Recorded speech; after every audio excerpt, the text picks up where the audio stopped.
Semoga kalian suka. Dua tonjolannya yang menjulang tinggi di dada rubah iblis berekor 9 sangat mengesankan. Sulit untuk tidak menyadarinya. Xiaoyan dengan tegas memunggungi rubah iblis ekor 9. Ini karena takut diam-diam terpesona lagi. Apakah kamu tahu bahwa sangat tidak sopan untuk tidak melihat wanita cantik ketika sedang berbicara? Ucap rubah iblis berekor 9. Setelah selesai berbicara, rubah iblis berekor 9 muncul di depan Xiaoyan dalam jarak setengah lengan dari Xiaoyan. Tapi pada saat yang sama, ada aura yang tidak baik. Niat membunuh yang kuat masih bisa dirasakan. Saat berikutnya, aura ganas itu tiba-tiba meraung dan rubah iblis berekor 9 mundur untuk menghindar. Tetapi aura tajam itu tidak menyakiti Xiaoyan sama sekali. Itu hanya menargetkan rubah iblis berekor 9. Adegan ini juga mengejutkan Xiaoyan.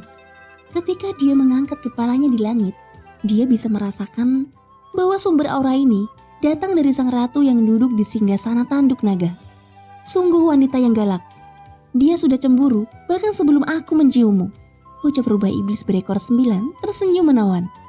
Xiaoyan tidak bisa tertawa atau menangis ketika mendengar kata-kata provokatif itu. Kejadian tadi telah menunjukkan bahwa sang ratu masih sangat posesif. Jadi, Xiaoyan langsung merasa bahwa dia tidak dapat melanjutkan obrolan lagi. Jika tidak, sesuatu yang tidak baik akan terjadi dan akan merusak keseimbangan medan perang. Pada saat ini, pertempuran di medan perang masih berlangsung. Untuk sementara tidak ada yang bisa menentukan sisi mana yang menang. Jumlah pasukan berkobar milik sang ratu sangat besar dan kekuatannya tidak diragukan lagi. Eksistensi keabadian kaisar yang dipimpin sang ratu benar-benar melampaui kuil pemburu dewa. Suci telah menyadarinya dan dia senang telah membuat pilihan yang tepat untuk bergabung dengan sang ratu. Ini karena kuil pemburu dewa sendiri bahkan tidak memiliki kesempatan untuk berurusan dengan Taisu. Tentara berkobar yang dipanggil oleh istana abadi Nirvana adalah kekuatan terkuat dari sang ratu dalam rumor. Dan dia adalah penguasa mutlak di alam Suanyin ini. Suci tidak pernah menduga bahwa dia masih bisa melihatnya dengan mata kepala sendiri hari ini. Di sisi lain, petinggi Taisu bahkan lebih terkejut. Setelah mereka datang ke alam Suanyin, mereka secara alami melakukan banyak upaya. Mereka tahu tentang kekuatan yang mengancam di alam Suanyin. Dan mereka juga mendengar tentang legendaris sang ratu. Tetapi berita yang mereka dapatkan adalah bahwa kaisar wanita itu sudah lama mati. Jadi mereka sama sekali tidak perlu memperhatikan sang ratu. Tanpa diduga, wanita kuat yang seharusnya jatuh di zaman kuno ini tiba-tiba muncul. Dan saat ini menjadi penghalang terbesar bagi Taisu di alam Suanyin. Saat ini, di salah satu monster void Taisu di ujung terjauh, ada beberapa sosok berdiri di punggungnya. Sosok paling depan adalah pria Taisu dengan angka nomor 2 di lengannya. Sebelum pria Taisu nomor 11 mati, dia memanggil ketua Taisu dengan nomor 1. Tapi sepertinya sosok yang disebut nomor 1 belum muncul di bidang penglihatan. Jadi pria Taisu nomor 2 adalah pemimpin kelompok Taisu saat ini. Dan matinya nomor 11 juga membuatnya cemberut. Untuk Taisu sendiri bisa dikatakan telah kehilangan seorang jenderal yang kuat. Untungnya, baju besi dewa palsunya diambil kembali setelah kematiannya. Sehingga saat Xiaoyan melihat sekelilingnya, dia tidak melihat armor besi dewa palsu milik nomor 11. Awalnya Xiaoyan pikir dia bisa mendapatkan armor dewa palsu yang lebih kuat. Tetapi dia tidak berharap bahwa Taisu begitu berhati-hati. Tidak hanya itu, Xiaoyan menemukan bahwa hal yang sama berlaku di medan perang. Mereka para Taisu yang meninggal dalam pertempuran, armor dewa palsunya akan menghilang seketika. Jelas petinggi Taisu menggunakan beberapa cara untuk mengambilnya kembali, yang menunjukkan bahwa para Taisu sangat mementingkan armor dewa palsu tersebut. Justru karena inilah, setelah beberapa Taisu dibunuh oleh Xiaoyan sebelumnya, akan ada banyak para Taisu yang tertarik untuk datang. Meskipun mereka tahu bahwa Taisu sudah mati, tetapi mereka masih ingin datang. Sekarang tampaknya jelas bahwa mereka datang untuk mengambil kembali armor bersih dewa palsu, bukan untuk membalas apa yang disebut sesama sekte mereka. Bahkan jika mereka bersatu, tujuan sebenarnya adalah untuk memulihkan armor dewa palsu. Aku khawatir Pertempuran ini akan menghabiskan banyak sumber daya jika kita bertarung seperti ini. Kita harus menghindari pemborosan untuk para sampah, ucap pria Taisu nomor 2 mendengus dingin. Perang ini tidak bisa dihindari. Sang ratu belum mati. Selama dia masih hidup, dia pasti akan memimpin alam Suanin untuk melawan. Sekarang dari kelihatannya, lebih dari 50% pusat kekuatan keabadian kaisar di alam Suanin telah datang. Bunuh saja mereka, dan akan ada sejumlah besar sumber daya yang tertinggal setelah kematiannya, ucap sosok Taisu dengan angka 3 di lengannya. Selain nomor 2 adalah nomor 3, dan nomor 3 ini juga tidak memakai topeng, memperlihatkan wajahnya yang indah dan mulus. Rambutnya berwarna pirang dan 2 matanya berwarna emas. Artinya, sosok Taisu dengan kode 3 di tangannya tidak lain adalah seorang wanita. Berapa banyak sumber energi yang bisa ditinggalkan oleh makhluk keabadian ini? Dan berapa besar sumber daya kita yang dikonsumsi untuk membunuh mereka? Jelas sumber energi yang diperoleh tidak dapat menembus kerugiannya sama sekali, ucap pria Taisu nomor 2. Setidaknya itu masih lebih baik. Lagi pula, selama kita masih di alam Suanin, perang ini tidak akan terhindarkan, ucap wanita Taisu nomor 3. Meskipun nomor 3 adalah seorang wanita, suaranya acuh tak acuh dan menakutkan. Pria Taisu nomor 2 semakin mengerutkan keningnya. Dia jelas tidak ingin melanjutkan pertempuran ini. Di mata mereka, membunuh siapapun di alam Suanin adalah pemborosan sumber daya. Perang besar menuju dunia sensi sudah dekat. Jadi masalah di sini harus diselesaikan secepat mungkin agar perang dapat diakhiri dengan kerugian paling sedikit, ucap pria Taisu nomor 2. Kalau begitu, kamu bisa langsung menggunakan kekuatan monster Void Taisu. 50 sinar pemusnahan sudah cukup untuk menghancurkan semuanya. Hanya saja konsumsinya akan jauh lebih tinggi. Tapi saat ini, metode itu merupakan yang paling sederhana dan paling kasar, ucap wanita Taisu nomor 3 setelah berpikir sejenak. Jelas saat ini tidak ada metode yang dapat dengan cepat menyelesaikan pertempuran dengan sedikit kerugian. Namun pria Taisu nomor 2 masih menggelengkan kepalanya atas pendapat itu. Dia berkata, makhluk hidup di alam Suanin hanya sekelompok sampah. 50 monster Void Taisu terlalu tinggi untuk digunakan. Kamu juga tahu, menggunakan sinar pemusnah membutuhkan konsumsi yang terlalu besar. Itu tidak perlu sekarang, ucap nomor 2 menolak proposal nomor 3. Lihatlah sang ratu di ujung. Orang-orang ini semua dipanggil olehnya, dan mereka juga mendengarkan panggilannya. Mungkin kamu bisa mempertimbangkan untuk menangkap rajanya terlebih dahulu. Jika kita bisa membunuhnya, maka semangat tentara-tentara ini pasti akan hancur, ucap pria Taisu nomor 4. Sambil mendengarkan nomor 4 berbicara, wanita Taisu nomor 3 dan pria Taisu nomor 2 memandang ke arah sang ratu di kejauhan. Tangkap rajanya dulu. Itu ide yang bagus. Karena kamu yang mengusulkannya, mengapa kamu tidak mencobanya secara langsung, ucap pria Taisu nomor 2. Setelah kata-kata itu jatuh, pria Taisu nomor 4 siap-siap untuk melangkah maju. Tapi sebelum kamu bergerak, pernahkah kamu memahami kekuatan sang ratu? Ucap nomor 2 melanjutkan. Melihat nomor 4 yang ingin mencobanya, dia benar-benar sedikit khawatir. Nomor 4 akan bergegas maju tanpa berpikir, yang tidak berbeda dengan mengirimnya ke kematian. Nomor 4 tertegun ketika mendengar kata-kata itu. Hanya ada sedikit dari para Taisu yang tahu tentang kekuatan sang ratu. Lagi pula, sebelum melihat sang ratu dengan mata kepalanya sendiri, mereka semua berpikir bahwa sang ratu telah mati. Oleh karena itu, mereka menganggap tidak perlu untuk memahami sang ratu. Ada desas-desus bahwa kaisar wanita telah mencapai keabadian dewa. Apakah kamu pikir kamu bisa melawannya dengan kekuatanmu? Ucap pria Taisu nomor 2 melanjutkan. Ketika nomor 4 mendengar kata keabadian dewa, sontak saja dia langsung terdiam.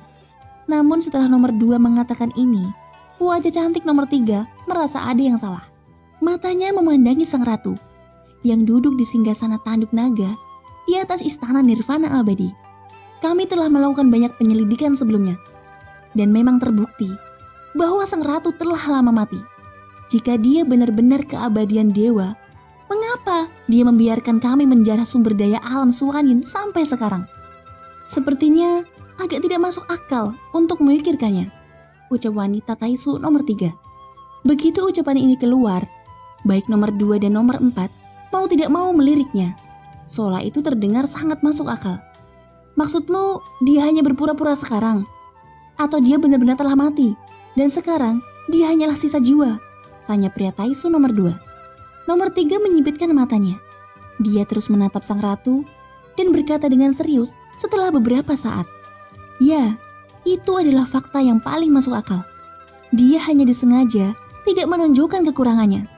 Jika dia benar-benar keabadian dewa, dia tidak perlu menghabiskan begitu banyak masalah untuk berurusan dengan kita.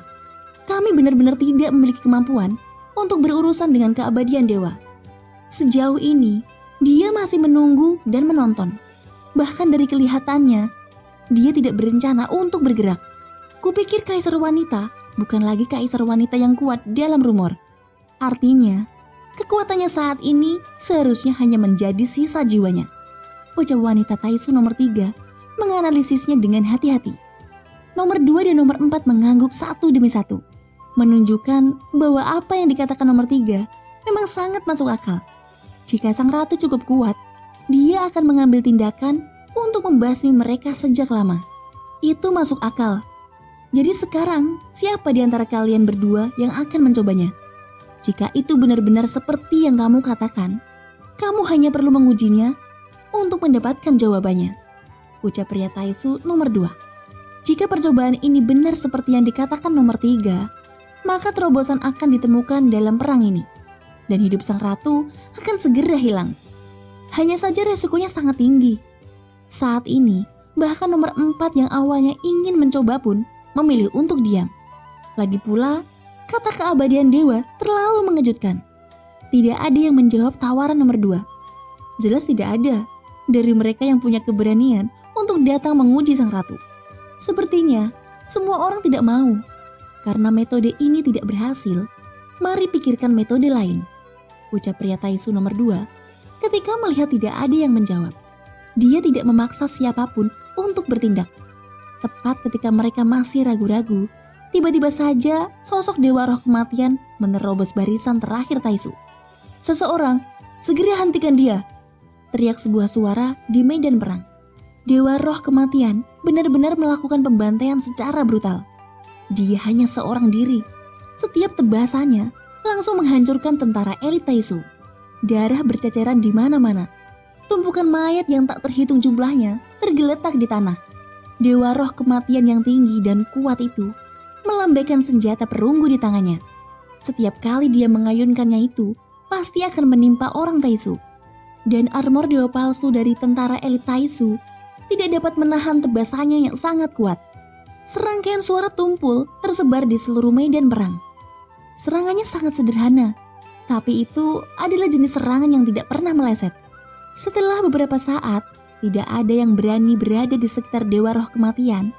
Setiap dia melangkah maju, dia meninggalkan mayat dengan kondisi yang sangat menakutkan. Ada yang patah di pinggang, ada yang tidak memiliki kepala, dan ada yang tubuhnya terbelah. Pemandangannya terlihat tragis dan menyeramkan. Sungguh kekuatan yang kuat. Liu Yan dan Yang Song, kalian berdua cepat turun untuk membunuhnya.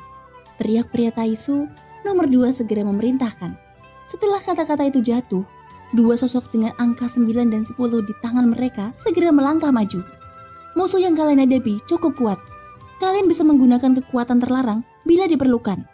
Ucap pria Taisu nomor 2 mengingatkan ketika keduanya bergegas keluar. Kalimat ini membuat reaksi keras pada dua sosok yang bergegas keluar.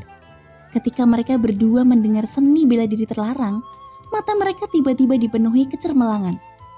Keyakinannya tampak menjadi jauh lebih tinggi karena ini. Segera dua sayap muncul di belakang mereka dan kecepatan keduanya meningkat tajam.